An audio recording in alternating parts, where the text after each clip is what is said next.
महर्षि वाल्मीकि, जो भारतवर्ष में संस्कृत के प्रथम महाकाव्य रामायण के रचयिता है, रामायण को आदिकाव्य कहा जाता है। पुराणों के अनुसार महर्षि वाल्मीकि का जन्म नागा प्रजाति में हुआ था और इन्हें इसके रचयिता होने के कारण आदिकव्य के नाम से भी जाना जाता है। रामायण के साथ साथ महर्षि वाल्मीकि ने योग व शिष्ट व अक्षर लक्ष्य जैसे प्रमुख ग्रंथों की रचना की है। महर्षि वाल्मीकि का जन्म भृगुकुल से उत्पन्न ब्राह्मण कश्यप और अदिति के नवम पुत्र मैं तुम्हारी मनोकामना अवश्य पूर्ण करूंगा अदिति। वरुण आदित्य, जिनका एक नाम प्रचेत भी था, से हुआ। इनकी माता का नाम चरशनी व भाई भृगु थे।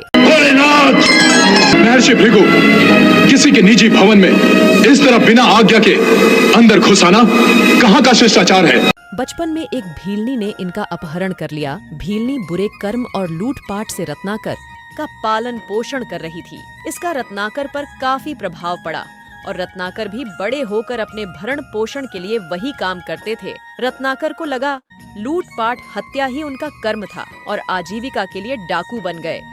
अपने परिवार के पालन पोषण के लिए वे राहगीरों को लुटते थे एवं जरूरत होने पर मार भी देते थे। इस प्रकार वे प्रतिदिन अपने पापों का घड़ा भर रहे थे। यह सब नारद मुनि देख रहे थे।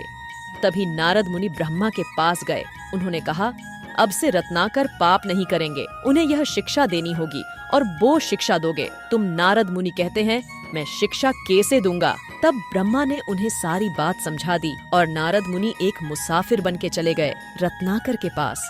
रत्नाकर उन्हें देख लेता है और गहने की मांग करने लगता है। नारद मुनि ने कहा, गहने तो मेरे पास है, लेकिन मैं तुम्हें एक शर्त पर दूंगा।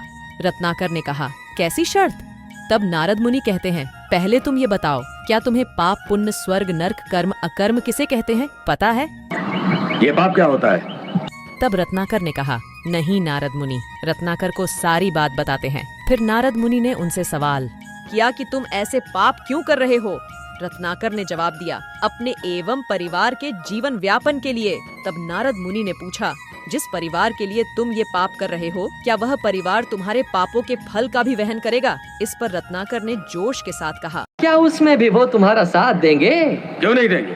अवश्य देंगे, वो मेरे सुख दुख के साथी हैं। नहीं। हाँ बिल्कुल करेगा, मेरा परिवार सदैव मेरे साथ खड़ा रहेगा। नारद मुनि ने कहा, एक बार उनसे पूछ लो, अगर वे हाँ कहेंगे तो मैं तुम्हें अपना सारा धन दे दूंगा।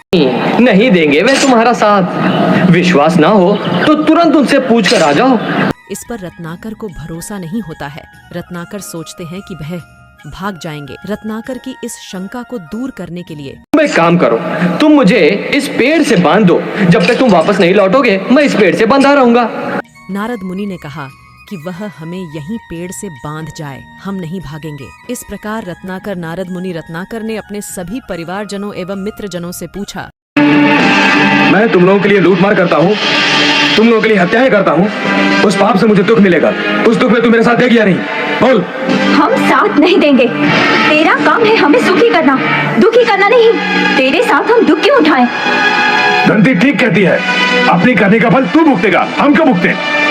लेकिन किसी ने भी इस बात की हामी नहीं भरी। इस बात का रत्नाकर पर गहरा आघात पहुंचा और उन्होंने दुराचारी के उस मार्ग को छोड़ तप का मार्ग चुना एवं कई वर्षों तक ध्यान एवं तपस्या की, जिसके फलस्वरूप उन्हें महर्षि वाल्मीकि नाम एवं ज्ञान की प्राप्ति हुई और उन्होंने संस्कृत भाषा में रामायण महाग्रंथ की रचना की।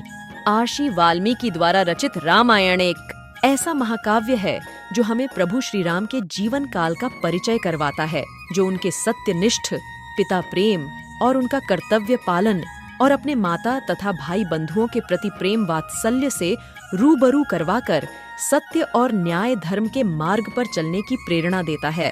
इसके अलावा भी वाल्मीकि के विचार युगों युगों के लिए अनुकरणीय हैं।